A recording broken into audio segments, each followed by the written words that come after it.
Hola, hola, señoritas, señoritas. Welcome to our vlog. So, samahan niyo po ako na mag-pack ng ating mga gamit papuntang sa Danga Mountain Province for 2 days. Ayan, ang ating gagamitin na bag is itong waterproof na bag natin. So, hindi ko po alam kung anong brand ito. Brandless. Yan ang ating shoes, which is ASIC or ASICS, and bahala na po as long as it sounds.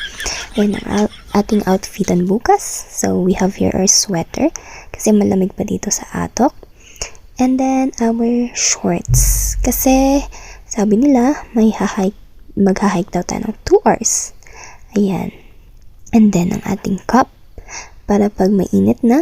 Ayan, and then ating medyas, ang ating bonnet gagamitin natin pag malamig naman, and ating towel pamunas ng pawis, and then ang ating tumbler kasi mahirap na, baka mauhaw tayo sa daan. 2 hours pa man din yun. Ang ating payong if in case umulan or umaraw man, umulan, bumagyo, umaraw man, at least prepared, ready na ready. And then, kuha din tayo ng maliit na bag para kung sakaling may side trip tayo. Ayan, ilagay lang natin dito. And then, our outfits, kasi kasal po pala ang pupuntahan namin. And, ang motif daw nila is pink. So, ito ang ating t-shirt na ipapares dito sa jump skirt.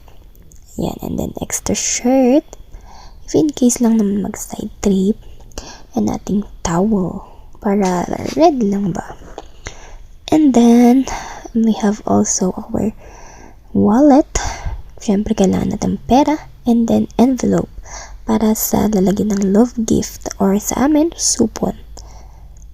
And then our deodorant, which is Milku. So, matagal ko na pong ginagamit yan. And then, our sunscreen, which is Skintific. So, maganda po ito para sa mga sensitive skin. So, SPF 50. And then, our sanitary pad, if in case lang naman. And then, ball pen, baka magsulat tayo.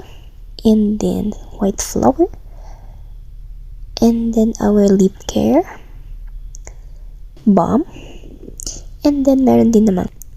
And ang toothbrush,